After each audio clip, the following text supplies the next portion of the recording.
Hola a todos, mi nombre es Yulia Amlinskaya, soy profesora de ruso como lengua extranjera. Vivo en España y hoy es mi segunda entrevista con los españoles que hablan ruso muy bien. Y hoy os presento a Lourdes Pons, traductora de inglés, español y ruso catalán. Lourdes estudió en la Universidad Autónoma de Barcelona y estudió traducción. Hola, Lourdes. Hola. ¿Qué tal? Muy bien. ¿Cómo empezaste a estudiar ruso y por qué? Pues mira, yo estaba estudiando pedagogía y no me convencía mucho. Entonces decidí hacer un cambio de carrera. El día que teníamos que hacer la matrícula en la universidad, yo tenía muy claro ya los idiomas que quería estudiar, que eran catalán como lengua materna, inglés y japonés. Entonces, cuando llegué allí, me dijeron que el japonés estaba lleno y que no podía apuntarme. Y tuve que escoger otro idioma. No tenía preferencias, pensaba que quizás alemán. Y entonces pasó por allí una de las profesoras de ruso. Hablamos un poco, me cayó muy bien y dije, pues venga, vamos a hacer ruso. Y desde el primer día estuve encantada con esta decisión. Es decir, que ella se acercó para hablar contigo, para convencerte de que tenías que estudiar ruso. Bueno, más que convencerme, lo que nos decía ella era, fijaros bien, porque una vez hayáis elegido un idioma, no se puede cambiar. Y si no lo recuerdo mal, decía, no os va a gustar el ruso, es difícil, así como en broma. Y me cayó bien y mira, decidí probarlo y no me equivoqué, me parece. Muy muy interesante esta trayectoria, digamos, ¿no? Entonces, esta profesora que conociste allí fue después tu profesora de ruso. Sí, diría que en tercero o cuarto, en el primer año no, tuvimos otra profesora. Ujú. ¿Y cómo fue tu primera clase de ruso? ¿Te Bueno, acuerdas? bien, empezamos con el alfabeto, que nos daba un poco de miedo, pero nada, en una hora, al menos identificar las letras es fácil. Y enseguida empezamos también con las prácticas de escritura, que es un poco como volver al EGB, empezar a practicar caligrafía, muy divertido. Realmente lo que de entrada nos daba más miedo seguramente resultó no ser ningún problema porque es bastante fácil, no tiene muchas letras, nada. Y entonces tu profesora era rusa. Bueno, ¿O de era Cuba? española, era Español. uno de los que se llaman niños de Rusia, hijos Sí. de republicanos que tuvieron que huir, y entonces ella, si no lo recuerdo mal, llegó a Rusia de muy pequeñita y Ujú. vivió allí hasta los 20 y pico años. O sea, para ella el ruso era como una lengua materna. Ujú. Muy interesante. Y entonces, ¿qué manuales teníais? Porque hace 20 años, hace 15 años no había manuales de ruso No, buenos. teníamos un manual en blanco y negro de la Unión Soviética con muchas fotos de Gagarin y de Lenin y eso. Y bueno, es solo lo que teníamos. Entonces ella preparaba materiales también, porque sí que es verdad que lo que hacíamos básicamente era seguir el manual y hacer ejercicios de gramática. Lo que no practicamos nunca fue hablar. Y Ujú. Y el grupo era grande. no, qué va, éramos unos 10 a lo mejor o 12 cuando éramos todos, que no pasaba muy a menudo, éramos muy poquitos, Ujú. una ¿Y familia. este grupo se mantuvo hasta el final o alguien se fue? Sí, fuimos perdiendo a gente, entonces lo que pasaba también es que cuando alguien se iba de Erasmus, perdía un año de ruso, porque en muchas universidades europeas no se daba ruso, y entonces venía gente de otros cursos también con nosotros. O sea, Pero los de entonces era cursos... complicado. Esta gente tenía que empezar mm, o sea, cuando vosotros ya estabais avanzados o como... no, o sea, los estudiantes de la autónoma que estudiaron segundo en universidades europeas donde no se hacía ruso, perdieron un curso y al volver iban con nosotros. Muy interesante. Entonces había un manual antiguo con los dibujos antiguos que eran seguramente fotocopias, ¿no? De algún manual soviético, ¿no? Y también la caligrafía, que es, digamos, un punto importante que no todo el mundo está convencido hoy en día de estudiarlo, ¿no? Y entonces, ¿estás a favor de estudiar caligrafía en ruso o en contra? Hoy en día ya. No, estoy muy a favor. Además, yo como traductora a veces me ha tocado traducir documentos del registro civil, certificados de nacimiento que están escritos a mano, y entonces es importante saber leer el alfabeto manuscrito, aunque sea diferente. ¿Y escribir? Sí, también. También. Además que me parece un alfabeto muy bonito y es divertido de practicar. Ajá. Esa opinión es muy valiosa para muchos, porque no todos están convencidos de aprender a escribir en ruso y practicar la caligrafía, ¿no? Pero nosotros los profesores de ruso estamos convencidos de que es importante, porque cuando escribimos también nos acordamos mejor del léxico, estructuras gramaticales, creamos asociaciones, es muy importante para el aprendizaje de la lengua. Entonces, ¿estudiaste ruso 5 años, 4 años? Cuatro en la universidad, sí. Entonces, después del segundo curso, con mis compañeros nos fuimos a Moscú en verano a hacer un intensivo en el Instituto Pushkin. Y esta, digamos que fue nuestra primera experiencia en Rusia y con el ruso de verdad. Porque como te decía antes, en la universidad no practicábamos conversaciones y no teníamos ni idea, no habíamos hablado nunca ruso. Y bueno, fue curioso. ¿En qué año fue? En el 2002, si no me equivoco. 2002. ¿Y cómo fue este viaje a Rusia?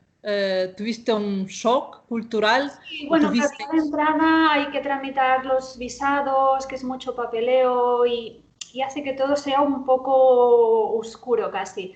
Al llegar allí también teníamos que rellenar unos formularios que ahora las últimas veces que he ido ya están en inglés, pero entonces estaban solo en ruso y, y aprender a moverte un poco por la ciudad también nos pareció un poco difícil al principio, pero la verdad es que fue muy útil y muy divertido. Tengo muy buen recuerdo del instituto. Y el curso en el Instituto Pushkin fue, como entiendo, intensivo. Sí. En verano. Sí. Ajá. Entonces, todos los días, 4 o 5 horas de Sí. ruso, ¿no? Sí, sí. ¿Y qué impresiones tienes de este curso?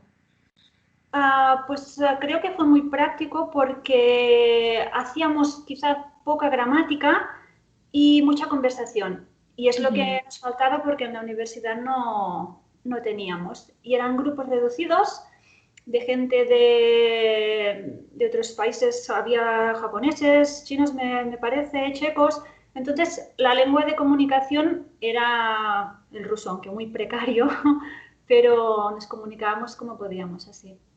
Y a esta altura teníais ya el nivel B1, Uy, quizá. no tengo ni idea. Ujú. No lo sé. Lo que sí que era muy, muy desigual porque podíamos leer más o menos bien, conocíamos las declinaciones, conocíamos los verbos, pero construir frases era algo muy difícil para nosotros. Ujú. Y claro, los profesores eran rusos en el Instituto Pushkin. 4 o 5 días de práctica, está muy bien, muy bien. ¿Y qué impresión te causó Moscú del año 2002? ¿Y si después volviste a Moscú? ¿Y si te causó otra impresión después? Pues sí, noté mucho cambio. Estuve en el 2002 y después volví, me parece que la segunda vez en el 2006 y noté mucho cambio. Como la primera vez me pareció una ciudad un poco gris y envejecida. También me quedó un poco la sensación de que los rusos no eran muy amables, lo siento. Ujú. Pero esta sensación cambió totalmente las otras veces que he ido y al contrario, ahora lo veo como una ciudad muy moderna y siempre, ni que sean tiendas, a la hora de comprar billetes, donde sea, la gente muy amable. No sé si es porque al hablar mejor ruso es más fácil comunicarme o es que en realidad la ciudad ha cambiado un poco. Bueno, yo estuve, yo soy de Moscú, ¿eh? Entonces, hasta los 30 años, toda mi vida, viví en Moscú y la verdad que en comparación con los años 90, principios de los años 2000, Moscú realmente cambió muchísimo. Ahora sí que la atención al público son mucho más amables y... bueno, también es verdad que Moscú se ha convertido en una ciudad muy moderna. Bueno, tiene mucha gente también, es muy activa, ¿no? Moscú no duerme por la noche tampoco. Y la verdad que, bueno, ahora mismo es bastante atractiva, creo yo, en comparación con los años 90, cuando realmente no había mucha cosa. Eso es verdad, sí. ¿Y fuiste solo a Moscú o también has Ah, estado en... también he estado en No. San Petersburgo, he estado en Moscú y San Petersburgo unas cuantas veces Ujú, y tengo muchas ganas de conocer otras ciudades. Mira, ahora tenía un viaje reservado para agosto en Kazán y por culpa de la pandemia no pude ir.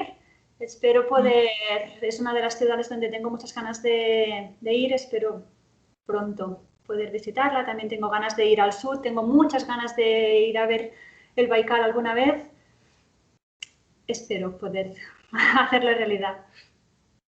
La primera entrevista fue con Luis San Pedro de Granada y viajó por el Transiberiano y dijo que era una de las impresiones más importantes de su vida.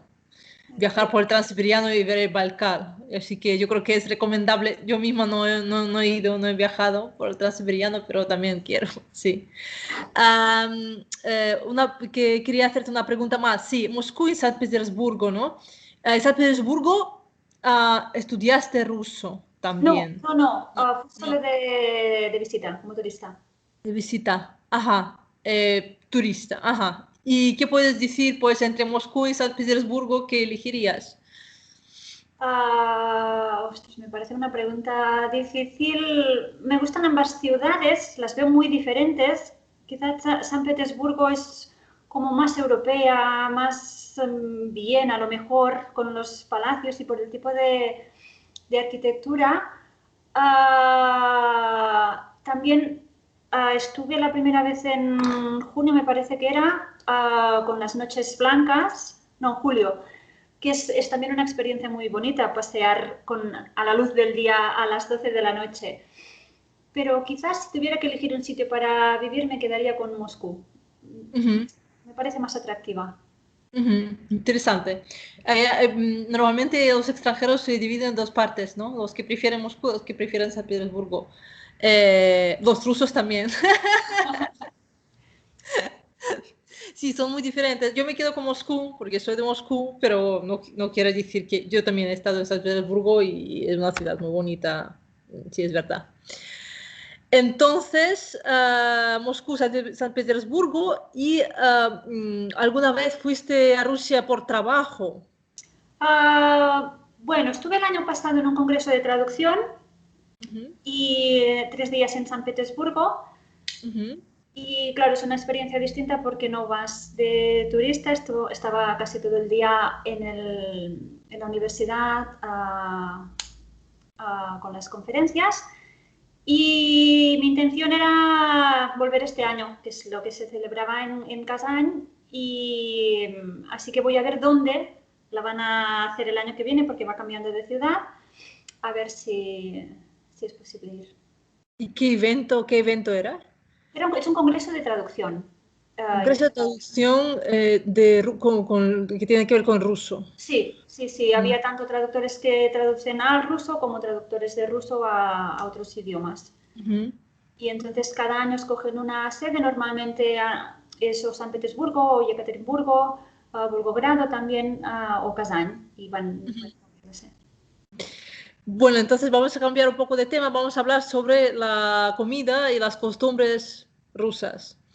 Eh, Seguramente, ¿no? Cuando estuviste en Moscú, en San Petersburgo, probaste muchos platos rusos. ¿Y qué platos te gustaron y qué platos no te gustaron? Bueno, que no me gustara, diría que no hay nada. Me gusta bastante comer, o sea que es fácil tenerme contenta en este sentido. Me encantan las ensaladas, la variedad de ensaladas rusas. Me encantan las sopas, aunque tengo un problema con esto porque me encanta el borscht y entonces siempre que en una carta de un restaurante veo borscht, tengo que cogerlo y entonces me quedo sin la oportunidad de probar nada. Y también me gustan los dulces, me encantan. Yo El creo que chocolate ruso, sí, ¿no? O sea, sí, sí, las tartas. las tartas. Creo que si estuviera una temporada larga en Rusia, cogería unos cuantos kilos.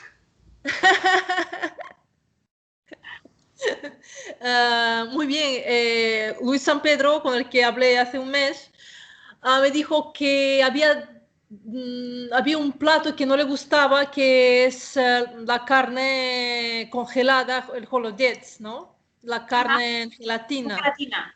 que no suele gustar a los extranjeros. No sé qué opinión tienes sobre... No lo he probado, no sé, yo creo que ¿No? me gustaría. En Ajá. general, puedo decirte que las comidas me gustan todas, pero las bebidas de Rusia, lo siento, pero no. Interesante, interesante. A ver, sobre las bebidas. El kvass, no sé cómo Sí. definirlo, es como una bebida de trigo, ¿no? Digamos, De cebada. de cebada. Lo he probado en botella, lo he probado en el que venden en la calle y no, no hay manera, no, no me gusta. Ujú. El kisel se llama el bebida gelatinosa. Kisiel, sí, es una bebida gelatinosa a base de fruta con almidón. Sí, tampoco me parece muy atractiva por su textura y más a la hora de Es las comidas. curioso, no suele gustar el kisiel, sí, curioso. Ujú. Aunque dicen que es muy bueno para el estómago, Bueno, por lo visto. pues no pasa nada. Ujú. Interesante, sí. Esta textura gelatinosa no suele gustar a los extranjeros en general, a los españoles. Y la grechka, Ajá, trigo sarraceno, sí, me ¿qué gusta. opinión? Sí, eso ¿Te sí. gusta? Sí, Ujú. sí, sí. Una de las costumbres quizás que me quedaron de mi paso por el Instituto Pushkin fue la de tomar té a todas horas. Yo Ajá. antes no tomaba té y allí me acostumbré y creo que se ha quedado ya para siempre. Consumo té continuamente, ¿Té de qué tipo? verde y negro sobre todo. Verde y negro. Ujú. Muy bien. Y eso, claro, en España no hay tradición de tomar té, No, ninguna, yo diría que aquí normalmente. Ujú. es más de café. De También el café, hecho de sí. trabajar en casa, de tener mi mesa aquí, hace que lo tenga muy a mano, de hacer viajes a la tetera todo el rato.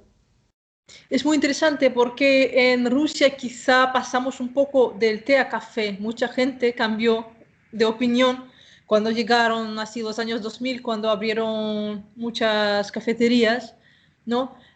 Nos empezó a gustar, ¿no? El capuchino, el latte, ¿no? Y tal, ¿no? Porque antes no había café bueno.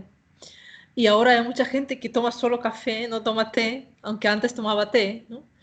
Y yo personalmente soy de té y de café, me gustan las dos cosas. Pero en España me acostumbré a tomar café. Es al revés. Sí. Muy bien. ¿Y tuviste alguna situación interesante en Rusia? Una situación curiosa, Bueno, yo creo que algún malentendido, no sé. casi siempre que he ido a Rusia hay situaciones curiosas porque es otro mundo y siempre hay situaciones divertidas. Problemas nunca he tenido, pero situaciones divertidas sí. Ahora me viene a la cabeza, por ejemplo, la última vez que estuve, ah, tenía que buscar a una persona, no me acuerdo el nombre, Garik, eso. Gary. Y ahí llevaban todos un nombre y el patronímico, pero yo no sabía qué nombre era Garik, porque es que es un problema que me he encontrado ya varias veces, Rusia y los nombres. No sé nunca cómo dirigirme a una persona, si con el nombre y el patronímico, con el nombre o con el millón de nombres cortos que hay y que para un extranjero a veces son difíciles de identificar, porque después supe que Garik era Yuri, si no me equivoco. Garik es Igor. Igor, va, sí, perdona. Y, ¿ves? No me acuerdo. Y siempre tengo problemas con, con esto. Y entonces tenías que quedar con este Garik Sí. y no sabías ¿A quién era? Y tuve que preguntar, quién perdona, ¿a era. quién tengo que Ajá. buscar para darle los papeles de...? Ah, porque te dijeron que era Garik y tú no Sí, sabías su nombre completo. ¿Cuál sí, era su nombre completo? Que era Igor. Ujú. Sí, es un problema muy grande porque Alexander es Shurik y no tiene nada que ver, ¿no? ya, sí, sí, Y Vladimir es Vova sí. y no suena parecido, ¿no? Y Igor es Garik, sí. Sí, es curioso, sí, sí. Y también este problema de tener nombre, apellido y patronímico, ¿no? No siempre sabes cómo dirigirte a las personas. Exacto. También se me hace raro tratar de usted a personas de mi edad que no conozco. A veces se me escapa el tú, pero Ujú. intento mentalizarme. Sí, es verdad. Sí. Normalmente cuando no conoces muy bien a la persona tienes que tratarla de usted, aunque sea de tu edad. Sí. Y por supuesto en las tiendas siempre usted. Sí, sí. Y claro, y también si tienes por ejemplo, un profesor de tu edad, claro, tiene que ser nombre y patronímico. Ujú. Con el patronímico siempre, ¿no? Lo que pasa es que a los profesores de ruso a veces pues decimos, no, no es necesario patronímico, ¿no? Aunque conservamos el vui normalmente, ¿no? Pero ya en el extranjero decimos, no, bueno, el patronímico no es necesario y tal, pero en Rusia los profesores insisten, de ruso como lengua extranjera, insisten en que el patronímico es importante y realmente es importante porque es una tradición cultural rusa que no queremos perder, que existe también en otras lenguas, en otros países eslavos, pero no en muchos, ¿no? Ujú. Pero también en Rusia tuve algunas situaciones con el patronímico un poco extrañas, porque cuando empecé a trabajar en el Instituto Pushkin, que trabajé también allí, tenía 22 años y tenía alumnos que tenían 19, 18, había muy poca diferencia y me tenían que decir Yulia Romanovna. Y al principio yo no reconocía, yo no me identificaba con Yulia Romanovna, entonces pensaba quién es Yulia Romanovna. Después ya me acostumbré. Sí. ¿Te gusta el hecho de tener patronímicos en Rusia? ¿Te parece interesante o no? Sí, sí, sí, me Sí. parece. Sí, sí, sí. Ujú, ujú. Vamos a pasar a otro tema, ¿no? Al estudio de la lengua rusa, ¿no? ¿De qué problemas tuviste o sigues teniendo a la hora de aprender el ruso? ¿Qué es lo más difícil para ti? Para mí lo más difícil son los verbos. Ujú, De entrada, saber cuándo hay que utilizar la forma perfectiva, la forma imperfectiva, saber utilizar los prefijos de cada verbo y saber qué caso hay que utilizar con cada verbo. ujú, Eso a la hora de hablarlo, sobre todo, que tienes que pensar deprisa, me parece bastante difícil. ujú. Los Eh, verbos. sí, tengo que pensar. Todo lo que tiene que ver con los verbos, los aspectos verbales, ¿no? Los casos con los verbos, las preposiciones, ¿no? Y quizá también los verbos con prefijos, Sí, sí, sí. que es un tema aparte que está entre léxico y gramática, del que también hablamos en la primera entrevista, ¿no? Em, ¿Qué temas no te costaron trabajo? Mira, yo pienso que la fonética es relativamente fácil y sobre todo si Ujú, lo comparamos con el inglés, por ejemplo. ujú, De entrada porque es una lengua bastante transparente, se pronuncia tal y como se escribe. Y porque otra ventaja que le veo es que hay poca variedad dialectal. Y por lo menos a oídos de un extranjero, yo no puedo identificar si alguien es de Moscú o de Vladivostok. Lo percibo igual. A lo mejor podría notar si alguien es de Ucrania con un acento muy marcado, ujú. pero si no, no. Y esto es muy útil para los extranjeros, porque en inglés, por ejemplo, hay tanta variedad que a veces se hace difícil entender según de qué zona es el hablante. Y Bueno, en español también hay mucha variedad. sí, Si sí, sí, toma es verdad. América Latina, en cada Sí. país hay Por eso la pronunciación. pronunciación del ruso yo pienso que no es muy difícil, Sí que a lo mejor algunas palabras son demasiado largas y cuesta Ajá. un poquito. Por ejemplo, ¿qué palabra es demasiado larga? No sé, mira, solo me ha venido a la cabeza Достопримечательность. Достопримечательно. Sí, sí, sí. Incluso me sorprendió Здравствуйте. ¿Cómo puede ser que la palabra hola sea tan larga? Ajá. Pero Vamos a traducir достопримечательность, es una atracción turística, sí, ¿no? Y здравствуйте es hola, sí. Vale, palabras largas y algunos sonidos que cuestan trabajo a los extranjeros. Bueno, uno de los sonidos es claramente uy. sí, sí, bueno, no sé si lo pronuncio bien o no, pero yo pienso que no es de los más complicados. Yo Ujú. pienso que los más traicioneros son los más inocentes, quizá, como la T y la D blandas, con I o con signo Ajá. blanco. Es Ujú. lo que cuando escucho a extranjeros hablando ruso, es lo que pienso que cuesta más que suene de verdad. Sí, porque en español no hay palatalización, ¿no? Decimos es t y i es ti, no es ti. Ajá. Y con d lo mismo, ¿no? Di, no di. Y claro, y aquí influye el español, no sé el catalán, quizá en catalán lo mismo, ¿no? Sí, sí, no tenemos tampoco. No, no hay, ¿no? La Palatalización. ventaja es que, por ejemplo, la J tenemos muy marcada como en ruso, la Sh también la tenemos, las Ls diría que son más parecidas al ruso que al español, las catalanas, pero Entonces el catalán ayuda yo diría a que sí, aprender cosas. Ajá. yo diría que sí. Ujú, Fonéticamente, por lo menos, es más ujú. fácil. Pero con la palatalización, esta que comentábamos, no tenemos ninguna ventaja y es quizás lo que más cuesta hacerlo bien. Vale, entonces es lo de ti, di, Sí, vi. Ujú, vale, pues pronunciar el consonante, sí, blando, digamos que se hace blando, ¿no? sí. Por la I que va detrás. Vale, Y y otro problema es, ah, el sí, signo blando al final de las palabras o en el medio de las palabras cuesta trabajo. sí, yo diría que, por ejemplo, en los infinitivos, nosotros lo pronunciamos como una T y una S, pero si escuchas a un ruso no es exactamente lo mismo, suena como más sutil, menos Ujú, marcada la, ujú. la S.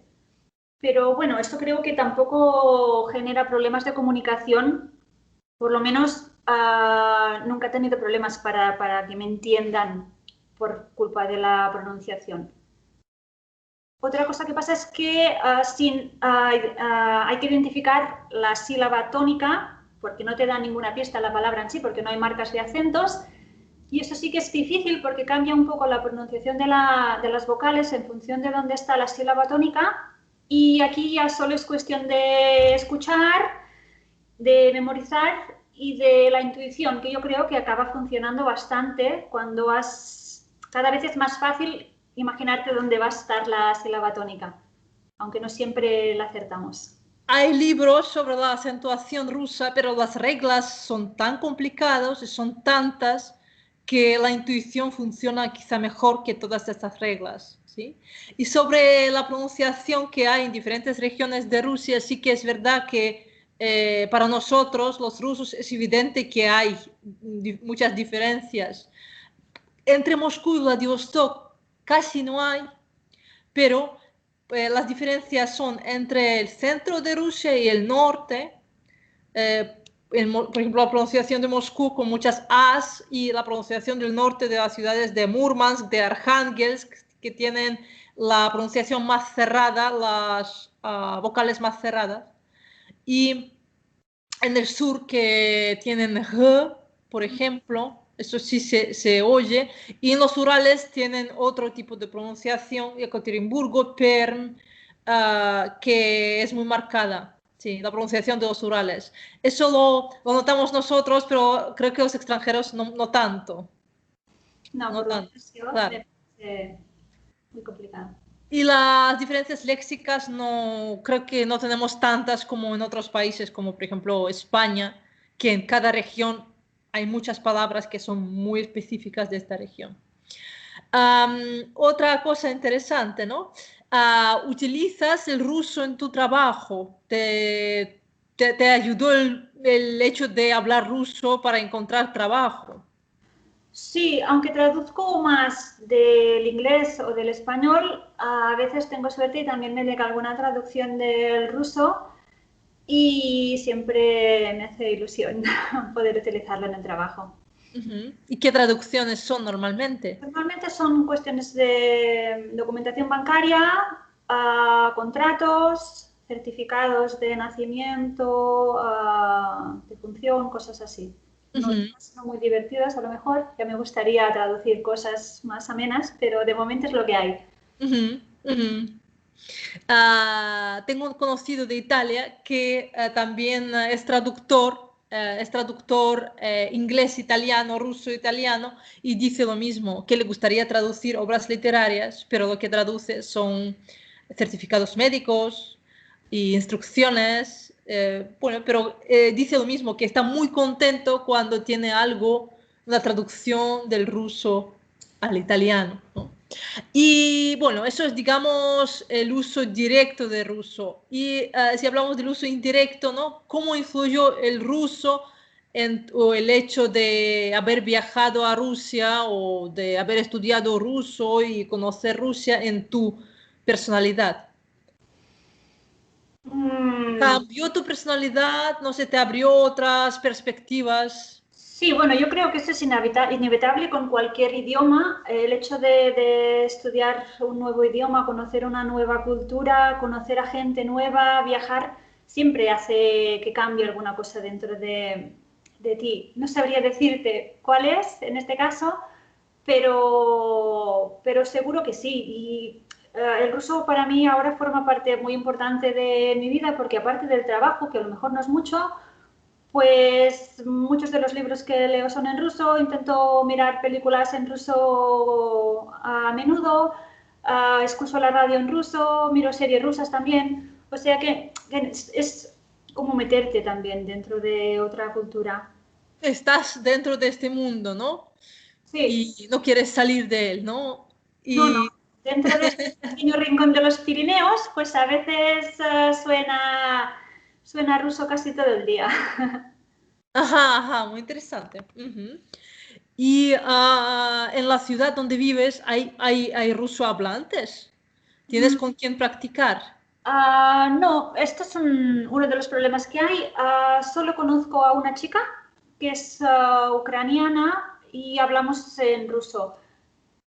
Pero diría que ahora no hay más. A lo mejor es porque hay poco trabajo, hay poca industria, poca construcción y pocas oportunidades para que venga gente a trabajar. Y es una lástima, porque entonces es difícil poderlo practicar, porque lo Ujú, ujú. hago contigo por Skype, lo hago con ella cuando nos vemos por la ciudad, pero muy poco. Sí, se me ha olvidado comentar que soy profesora de Lourdes de ruso. Trabajamos online y tenemos una clase a la semana. Y bueno, hablamos durante las clases de temas muy interesantes. Leemos artículos, escuchamos podcasts y hablamos sobre eso. Y bueno, hacemos ejercicios gramaticales y tal. Y Lourdes ya tiene el nivel muy alto de ruso, tiene C1 y Lourdes, ¿te gustaría hacer algún examen de ruso para tener un Sí, bueno, certificado? uno de los planes es hacer el examen de Terecaitri, que no sé exactamente a qué corresponde con los estándares europeos. C1 es C1. Sí, sí. Y yo creo que pronto vamos a hacerlo, Ujú, ¿no? ujú. Bueno, yo creo que estás ya preparada.